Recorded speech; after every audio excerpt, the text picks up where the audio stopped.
lot of the athletes and the competitiveness I think comes from my mom's side, but my dad played at Start. He played football, he played baseball, so a little bit from both. You'd go on to play at Ohio Wesleyan, over 2,000 career points. Mm-hmm. I mean, why the competitive spirit just kept going? What led to over 2,000 points in your college career?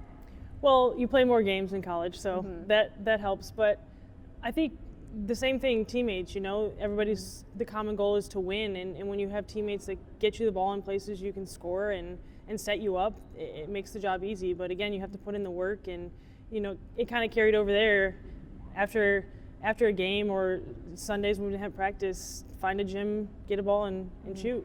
Mm-hmm. Why was that school the best fit for you?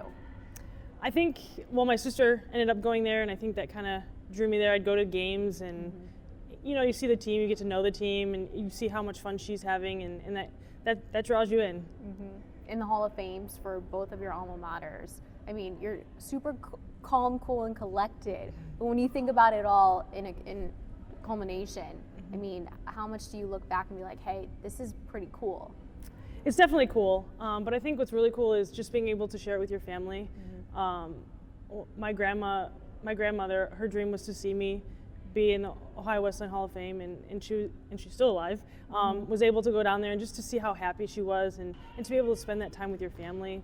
I think it's a big tribute to them because they put in a lot of time watching you, and my parents driving me to practice. They would come to every college game, drive 2 to 3 hours just to see us play, and then drive 2 to 3 hours home.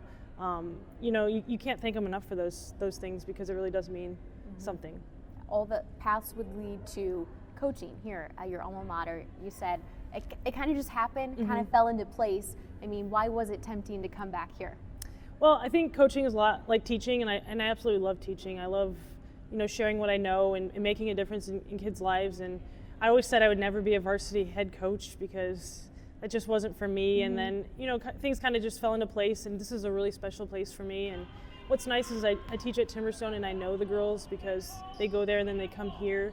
And I knew what great kids they were. I knew they would work hard, and it just kind of all fell into place. Yeah, and then having Kevin Mitchell as your assistant, how much knowledge is he feeding you that you, in return, can feed to these girls? To be honest, I don't know if I would have done it without him.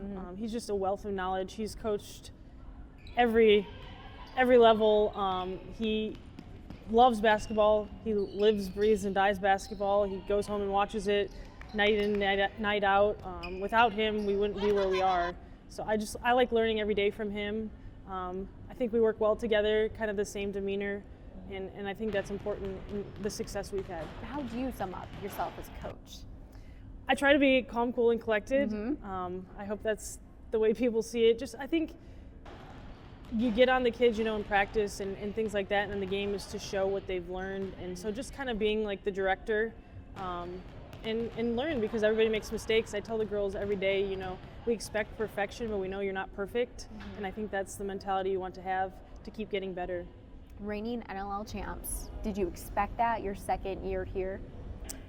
You always hope for it, and you just play every game. The next game's always the most important, and if you keep playing that way and keep playing hard, good things happen, and it did for us last year.